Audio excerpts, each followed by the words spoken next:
How does buyer agent get paid? So I think it's funny. It's such a taboo conversation to have, and a lot of people are scared to have it. And I think as real estate agents, it's our responsibility to make it like not taboo, because, you know, people don't work for free. Nobody works for free. And so there's always going to be a transaction for a service. And so how we get paid as agents is our commission comes from the seller side. So there's no financial repercussion from the buyer when you're working with an agent. It covers your. So there's no fee on top, is what you're saying? No. Yeah, okay. Exactly. Yeah. And the same with, some agents work with rentals as well. And it's the same thing, you know, people that are looking for rentals are worried, well, how I can't afford to use an agent. And so it's us just educating the public, I think, on how the financial transactions happen and where is the money coming from. Exactly. You're listening to Realtor in Your Pocket podcast. Do you want a head start on buying, selling, or renting in Ottawa? You're in the right place. Every episode brings you great advice and insight that you can keep in your back pocket until you make your move. And now, here's your host, Nick Fundytus.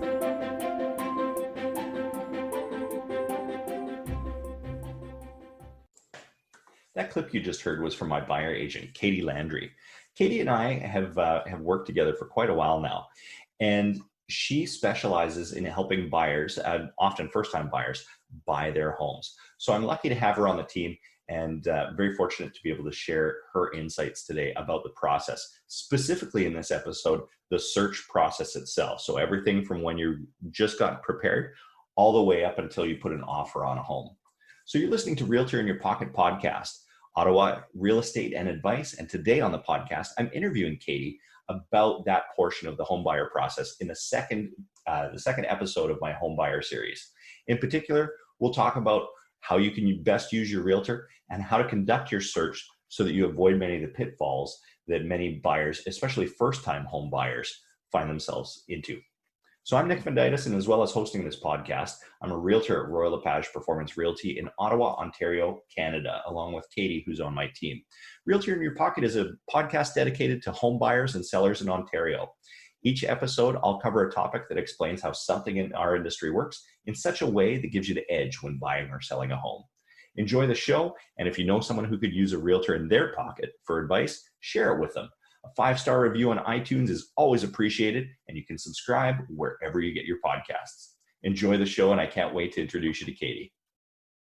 All right, so we are on the podcast today with Katye Landry, and Katye Landry and I work together actually over at Royal LePage, and she is a buyer specialist. Now, this is part 2 today of my buyer series, and we're looking at what happens during the home search.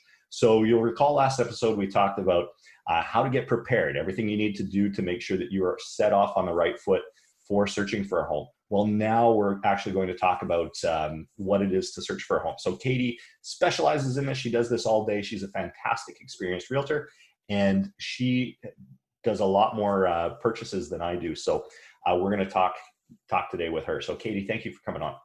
Thanks for having me. So you're what's known as a buyer agent or a buyer specialist. Now, what I'm finding is that a lot of people actually don't know what that means. So for someone who's never heard of it or never purchased a home before, what do you do? So basically what a buyer specialist does is we work exclusively with buyers. So I don't list houses. I don't sell houses. I exclusively work with clients that are buying their homes, which allows me to better serve them because my focus is entirely on the buying process.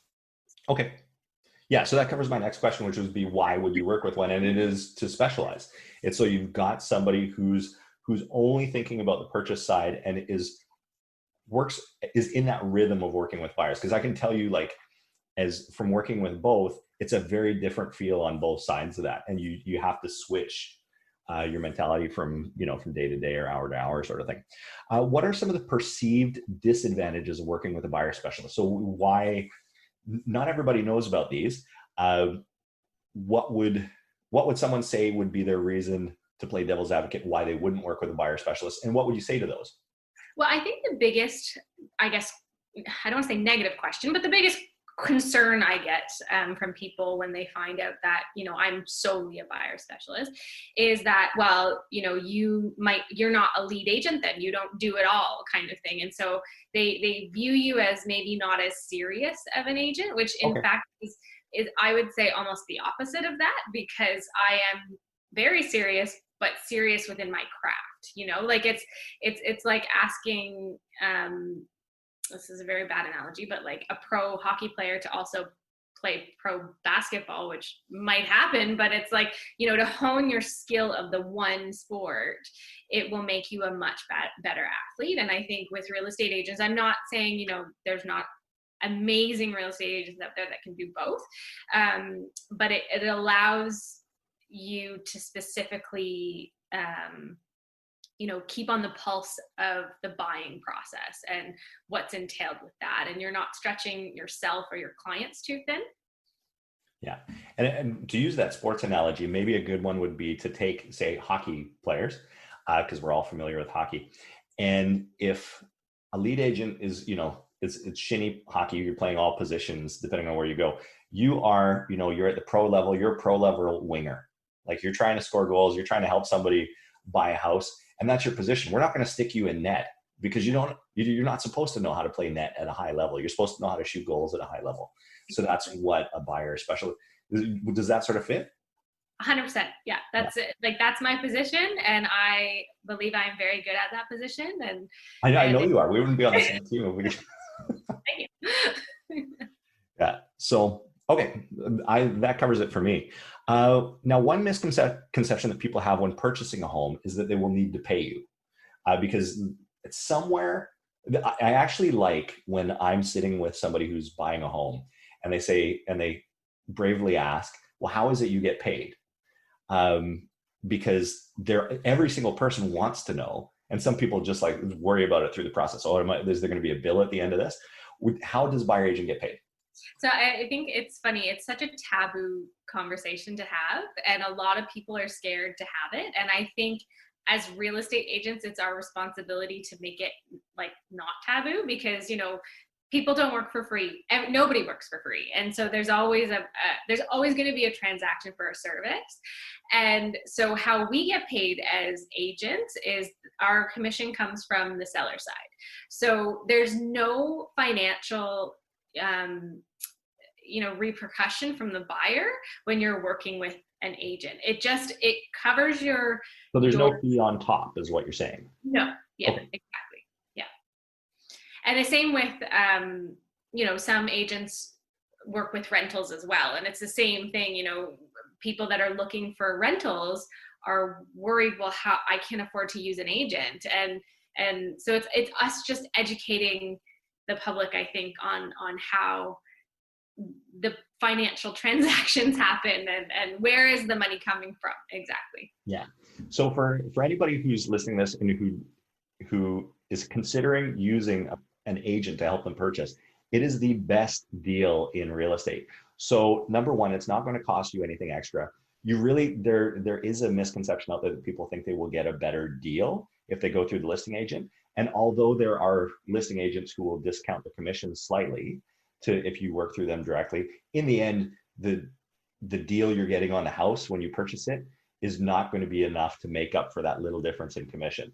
And then to top it all off, you have somebody who only works for you.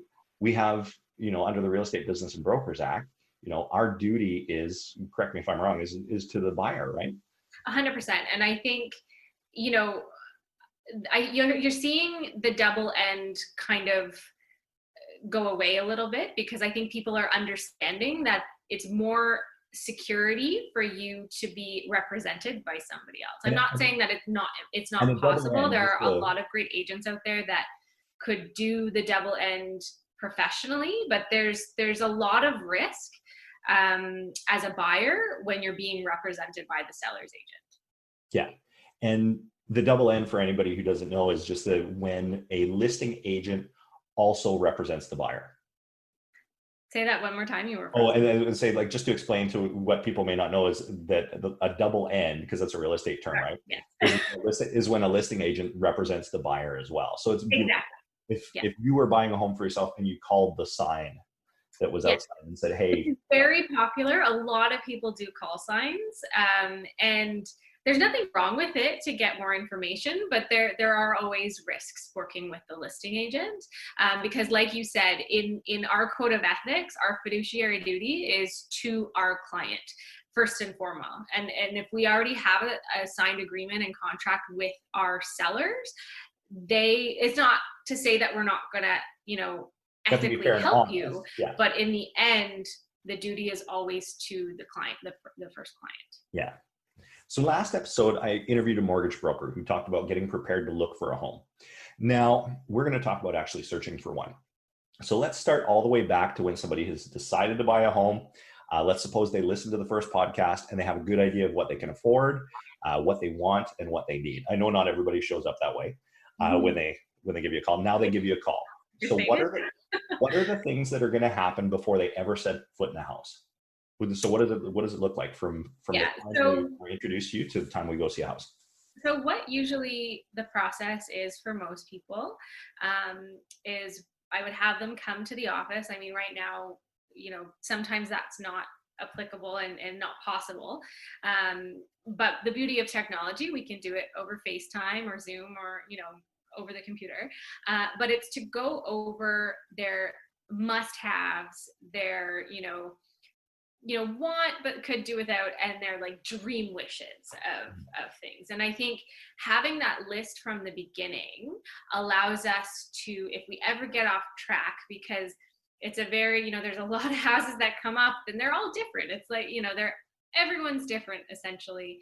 And sometimes it's hard to refocus. And so when we have that list, it's always great to like pull back and say, okay, well, does this home have XYZ?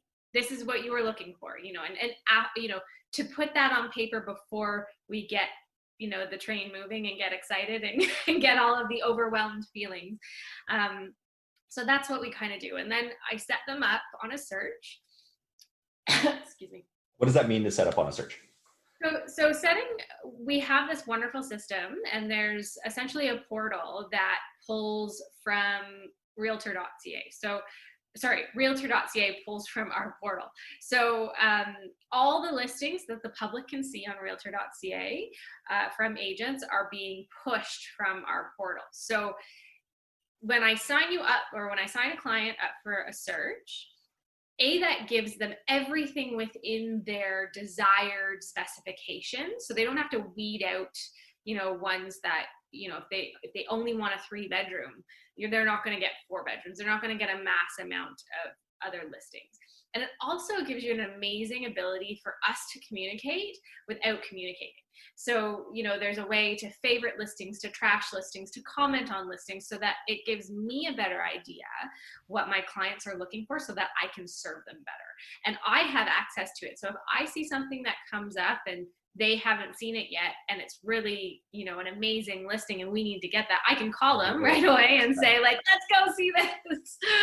And it also, being on a search, I believe it allows you to see listings up to 24 hours before the general public that aren't on searches. So Realtor.ca only refreshes, I believe, every 24 hours. Whereas when you're signed up for a search through me, you get it right away. Okay, great. And does it cost anything to be on that search? Costs nothing. Okay. So I have some clients that are, kind of lukewarm buyers. Like they're not ready to pull the trigger. Like they just kind of want to see what's happening in their desired neighborhoods. So I'll set them up a search, and they can just kind of watch the market and see what happens. They can live on that for years if they want to. For years, yeah. But there are some people, you put it on, and then the next day you get an email that says, let's go see these 5.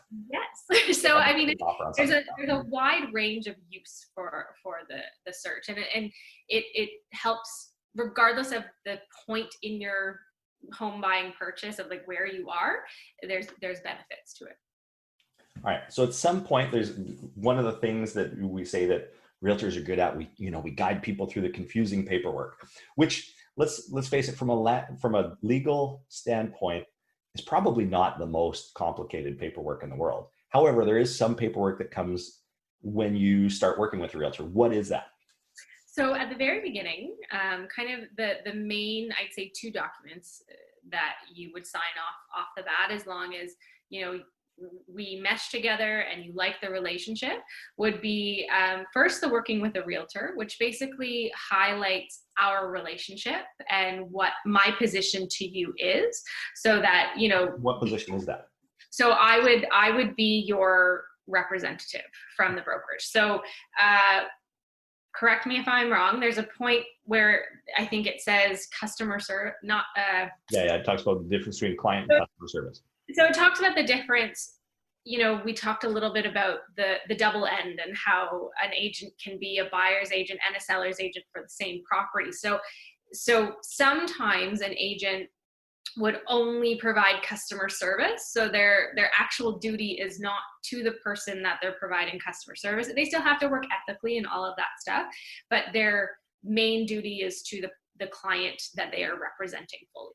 And so the working with a realtor explains that, and explains that you are working with, for our purposes, Royal LePage Performance Realty, and you are giving us authorization for us to work on your behalf.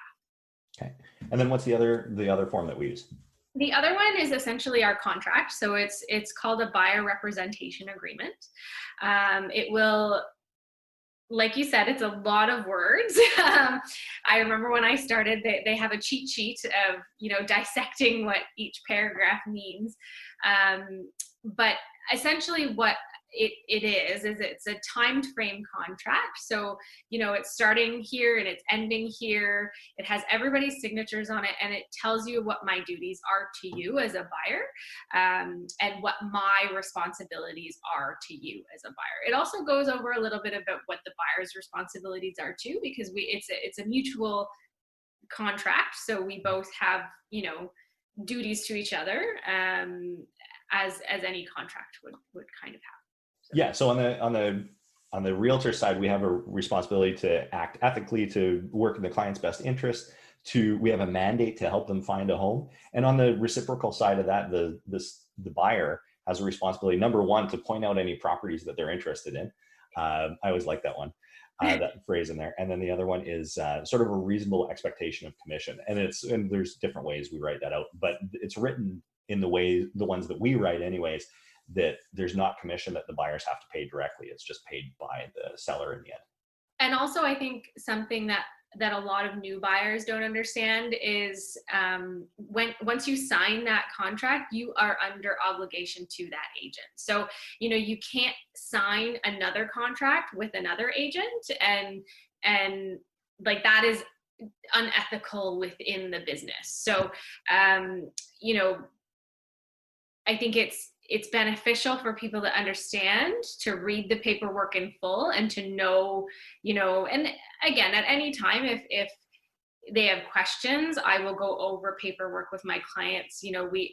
Especially with first-time home buyers, but with any buyers, like I will go over the paperwork, because you'd be surprised a lot of people don't read things that they sign.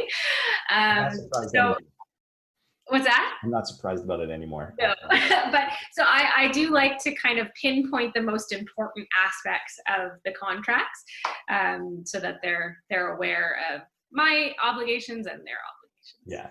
And by the same token, I know you operate the same way. If it ever comes up where like we're just not meshing with a buyer, like we have this buyer representation agreement and we go out and it's just not a good fit, we're not going to hold somebody to that. We can't make you can take a horse to water, but you can't make it drink. You can't make somebody buy a home who doesn't want to buy a home with you. So 100%. It's better to leave professionally.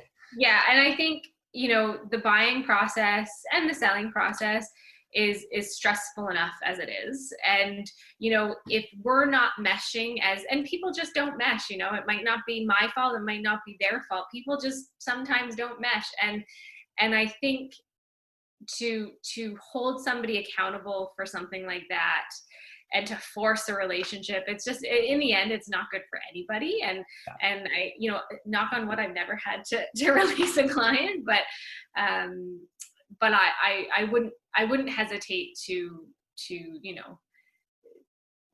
look over our situation and to make sure that everybody was happy. And if they weren't, then we go. There is a lot of agents. And if anybody watching this wants a cheat sheet, like a look at that cheat sheet that explains what the buyer representation agreement is, to see videos on it explained, just come to our website at nickfundytus.ca and you can see some explanations of that. But, yeah, we're never trying to hide anything from clients. Like, yeah. I mean, that I think realtors sometimes get this label on us like we're slimy salesmen, and I pride myself on not being one of those people. Yeah. So I am completely transparent in my work and, you know, in the business and in the industry. And yeah, if there's any questions at all that my clients ever ask, then I'm full disclosure. Yeah. So, okay. So now this person's met you, you've clicked, you've decided to work together, you've got a signed buyer representation agreement. What's the plan of attack to find the right place? So it all depends on their situation. A plan of attack for every buyer is going to be different, depending on if they're an out-of-town buyer, if they live in town, if they have kids, if they have time, if they work 9 to 5. Like the real estate search is a very tailored experience. So for the first, what I try to do, if possible, is, and it's market dependent as well, is to bulk a bunch of listings or showings together so that we can kind of go at a rapid pace and look at them in the same day, if possible, so that you're fresh in your mind of this one had that one had that, and you can get from there. Because if you go for too long, you'll forget, like, and this is mainly in a buyer's market when we have time to do that. In a seller's market, meaning low inventory, a lot of buyers. What do you mean by inventory, just for someone who... So inventory meaning a lot of houses, or sorry, no houses for sale almost, but a lot of people wanting them. So the ratio is not even.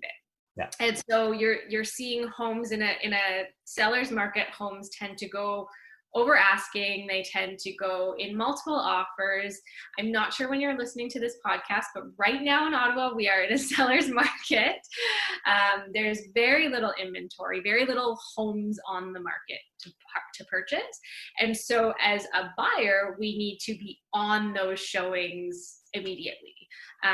In this climate, we are having a lot of homes saying they're holding off offers. And what that means is you cannot bring an offer as a buyer until X date, which usually is a strategy to drum up multiple offers. So it usually in that kind of scenario gives you a few days to see a house before you actually have to submit an offer. But if it's a buyer's market, meaning there's a lot of inventory, so there are a lot of houses on the market and less buyers on the market, we may have the chance to spread them out a bit more, or to be a little more choosy about how we see homes. Okay. But I tend to recommend, it's kind of like they say, don't buy the first wedding dress that you try on. I try to, yeah, right? You totally can understand. I try to at least get my clients to see like 4 houses if we can, before they buy a house, because you want to see what's out there. And, you know, especially as first-time home buyers, it's hard not to get excited about sure. the first one you see. It's a very exciting process, but to see what's out there. And even I tell my clients before we even go out to look at homes is to drive by the neighborhoods. And, you know, it takes hardly any of your time, but to go during different times of the day so that you can see, you know, what's traffic like, what are like, how busy is it, what's offered within the community. I think that gives them and I've had clients that were, you know, set on a house and then they did a drive-by and it was not for them. And so it saves their time, because once you book a showing, you get your hopes up. And especially if, you know, the listing looks great and then you do a drive-by and it might not be for you. Sometimes the pictures make it good from afar, but far from good. Really do. I think, you know, real estate photographers have this amazing ability to make a shoebox look like a mansion. So speaking of showings, a lot of people, when they're new, you know, just based on the odd time you see a realtor on TV or something, open house is what people understand. Like, you know, the realtor sitting there in a house.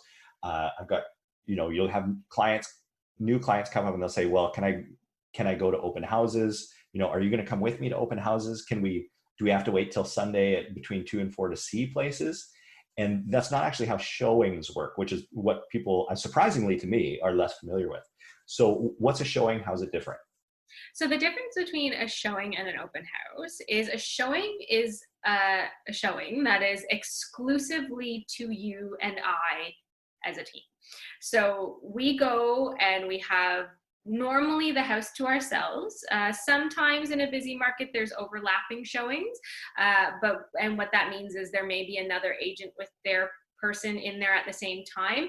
I try to not allow that to happen because I think the benefit of showings is you're free to ask questions to me because I'm an unbiased party to the seller. Like I have no obligation to the seller. So my obligation is to the buyer and to better educate them on the process, not for them to buy that specific home. So a showing is specifically for you and I. It's not at Sunday at 2 p.m. Like it can be whenever your schedule requires it to be.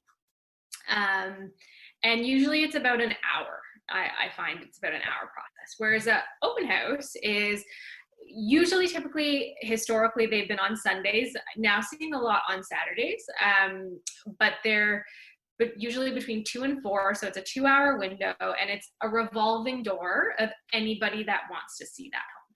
So you're in the home typically in a hot market, you're in the home with a lot of people. You can't really and you get a lot of like these kind of conversations, or, a husband and wife trying to secretly talk about what they like about the house because they don't want anybody else to think that they're interested. And the person that's hosting the open house is typically the listing agent. Right. So they have already a biased agenda about being there, and it's not wrong. I mean, well, that's what they're supposed to have. That's what they're supposed to do. But they want to sell that house. But they also that's what I'm trying to do when I list the house. Yes, they want to set, like, seller's agent want. I mean, that's and without a seller agent, a buyer's agent might not be needed either, right? So we need each other. But in this specific situation, what a seller's agent might do is, they're there to sell the house, but they're also there to get potential new buyers.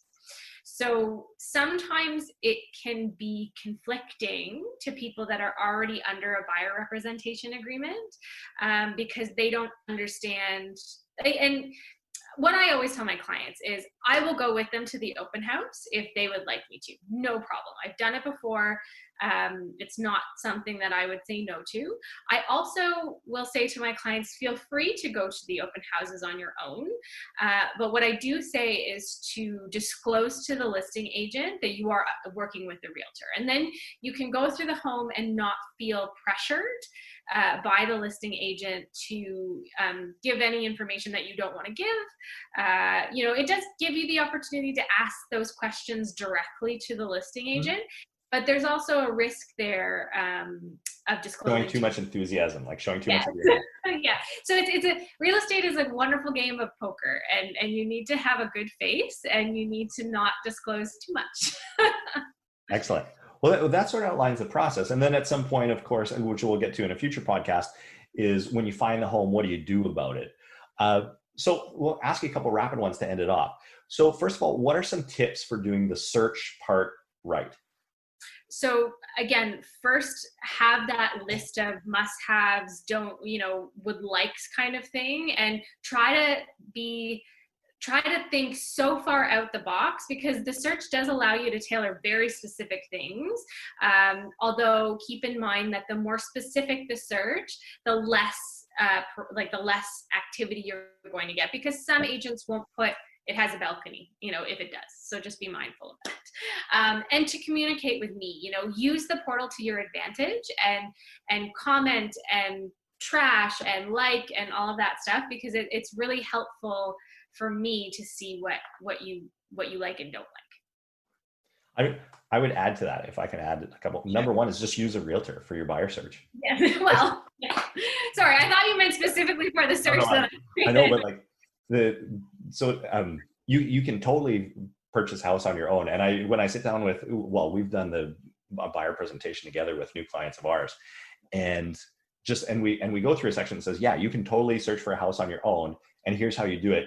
Here's the things that we're going to do for no extra cost to you that make it way easier. It's a no-brainer. How about, can we talk about previews as a tip? Sure, yeah. So something that I do as a buyer specialist provide is something called a preview, which is, and especially now within the whole COVID times, COVID-19, and like we're probably going to listen to this like 20 years from now and be like, what was that? We're going to say we have way worse plagues in 2040. Right? Knock on wood. So a preview is when an agent will book a showing on their own. So whether it's you don't have time to get off work, you're kind of curious, the pictures aren't that great, but you don't want to waste your time, and I don't want you to waste your time. I will go to the listing on my own. Sometimes I FaceTimed with clients, and then if it's something of interest, then we book an in-person showing for the 2 of us or 3 or 4 of us to go. And if it's not, then you didn't waste your time. So it's a service that a lot of buyers agents offer, and I think it's a big beneficial one. Yeah, and it's one that people don't realize that you can do. Just say, because when you have somebody who's on the same wavelength as you, who's like your buyer agent, and you're a client, and you know that they understand what you like and don't like, it's a really good sense of, oh, this search is handled, like it's under control. Because if something comes up, I'm not going to miss it because my buyer agent is going to see it, or I'm going to see it. And even if I don't have time to get out there right now, I can send Katie, or I can ask Katie if she would go. And if she's got time to go, she can go out there. It's going to take her 15 minutes to walk through the house. And she's going to have a sense of, yeah, this is going to work for you. You guys need to come see this in person. Or no, you know what, based on this one we saw last week, or some other things that you've said, it's just not going to work. Or the pictures look really good, but there's half-inch water in the basement. And I think that utilizing the search and the portal also helps me in that, because if you make a comment, I have these clients that are fantastic, and they go itemized per listing of what they do and don't like. I mean, I'm not saying that you have to be like that, but it's almost like I'm in their brains and I know exactly what they want. And so when I see something come up, and they might say, oh, what do you think of this one? And even looking at the listing, I can say, well, that one has the master bedroom over the kitchen. And I remember on this one, you said you didn't like that. And they might have missed that, but we just saved ourselves, 2 hours to go and from the showing, so it's really beneficial to communicate. Yeah. And I'm going to slip in an advertisement for us, for anybody listening to this, who's an engineer or really analytical, who likes making those lists. We're going to get along great. Yeah. Like when we search, like I love, or even if you're just a person who has no filter on what they say or type, you can put it in the portal. If I understand what you want and what you need, and we can figure that out quickly, and I'm not like pulling teeth to kind of understand you, we're going to have a lot of success in helping you find a house. Like, I know you're the same way too. Any mistakes you see people make? In regards to what? So the home search, like the searching part of it.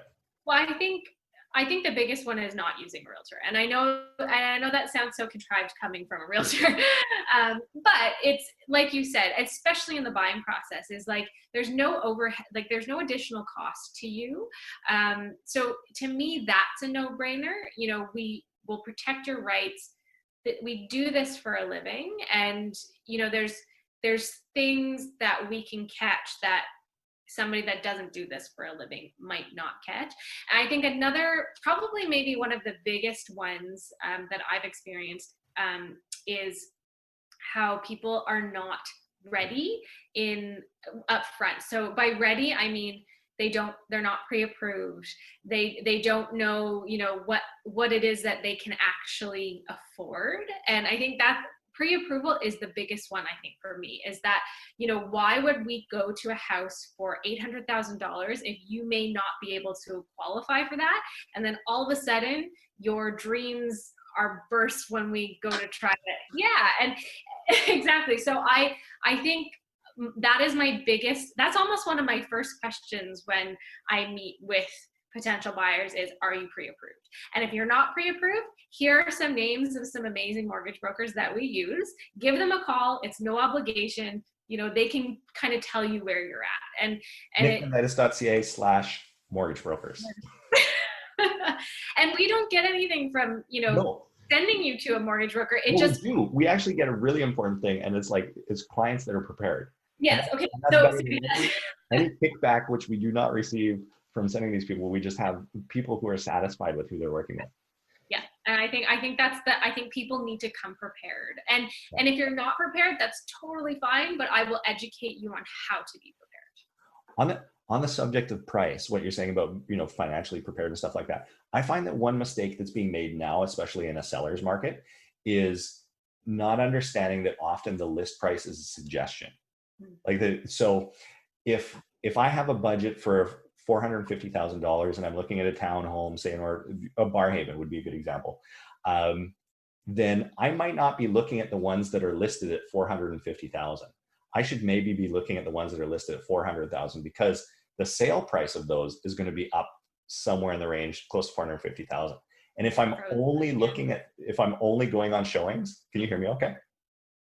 Oh, you've frozen. We'll wait till you come back here a sec. I see you moving again. Can you hear me? Well, all of a sudden, hold on, what happened here? Why? It says I'm in, but I don't see you anymore. I can hear you. Can you hear me? I'm back at the home screen, back to meeting. Oh, all right. Weird. Can you hear me again? I can hear you. That was a weird one. So I was just saying, so on the subject of price, I find that especially in a seller's market, where somebody might be looking at, a home buyer might be looking at a townhome in Barrhaven, and their budget is maybe up to $450,000 max. If they're only looking at the nicest ones listed in that range, so the ones that typically are listed 430, 440, maybe right at 450, and that's all they're going to be satisfied by, they're going to get their heart broken, because that's in the current market, that's not what those properties are selling for. So realistically, you might be looking at something that's 300,000, or not 300,000, sorry, 400,000 or 410, because after a few people bid on it, it's going to be right up at 450,000. So yeah, you're totally correct. Like in a seller's market, for sure. It's, I think, and usually typically where other agents are getting those prices is from around where the last home in that area sold for. So, say something is listed at 400, it's because the previous house sold for around that, like the previous most comparable home for around that sold for that. But then what was that house listed at? And so, that's a huge conversation that I have with my buyers in a seller's market. I just had it about 20 minutes ago with buyers that we're going to look at a property this afternoon. And, this is the suggested ask price, but I can tell you that's not what it's going to go for. In a buyer's market, that's a different story. In a buyer's market, it could go for under asking or around asking. So that's another benefit of having a real estate agent is they know these things and they can tell you. I've had clients that have come up to me and said, we really want this house. Let's offer asking. And I'm like, but why would you offer asking if there's no other offers? Yeah. Like, there's a strategic way to do this and to get you the best deal possible. Sometimes the best deal possible is higher than asking. Yeah, exactly. And it's true. And you're seeing now, I find a lot of agents are underpricing homes, and which is very frustrating for other agents because the value is not being perceived as it should. And so you're getting a home that's listed for $350 when its value is actually $450, and then you're inflating the price to, it's a tricky market. And so part of my job is to also, if you're interested in a home, is to do my research on what is in that area has been selling. And so, it doesn't matter if you really, really want, it matters if you want a house, but I'm not going to allow you to pay more than, it's worth depending on your situation. If you only want to be there for 5 years and you're overpaying $50,000, can you get that back in 5 years? Like, these are all things that we have to think about. Yeah. So you're not just telling, but you have the means by access, the ability to access what has sold prices, what other things are asking, to demonstrate it as well, which is really important. Again. The only other, I see you froze, so maybe you can't hear me, but that's all right. What I was going to add to there is just the last thing that I would say to clients is just, there's a misconception sometimes, and most people are really understanding of this, but every once in a while you have somebody who will go out there and just feel that the market is totally unfair. And to that, I will say, yeah, it is. I'm really sorry, but like, get over it. It's the best thing you can do is just not. But it's poker fair. I mean, it's not fair. Yeah. The housing market is totally impersonal, and we are there to help guide you successfully. Yeah. So, and I think, one of the biggest questions I get from first-time home buyers is, can you tell me what the other offers are? As we're submitting an offer, can you tell? And wouldn't that be amazing? But it also wouldn't, because we wouldn't all be on the same, we're technically all on the same playing field, not knowing, what other offers are. And I think the government has talked about allowing us to tell people what offers. We'll see. But I don't think it would be beneficial. I think we'll cover that one in the negotiation and offer episode. Yeah, there you go. Yeah. There. So, just to wrap it up, it says, what are some ways that a buyer can make really good use of working with a buyer agent? Just last thought. So don't be afraid to message me. I think, and you Monday to Sunday, whatever time, I am there. I might not reply right away if I am sleeping, but don't be afraid. There are no silly questions. There are absolutely no silly questions in this. And if I don't know the answer, I will find it for you.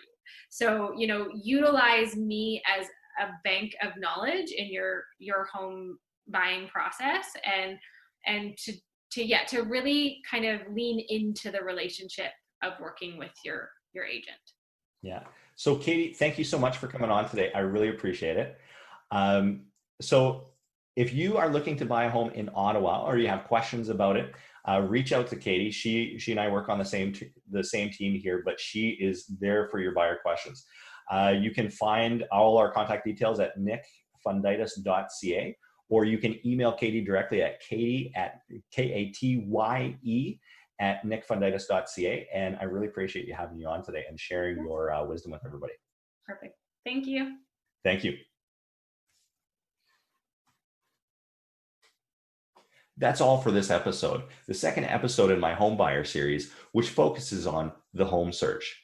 On upcoming episodes, I'll be talking about offer and negotiation, and as well as the conditional period and how to handle that. If you know someone who's thinking of making a move soon, share this podcast with them.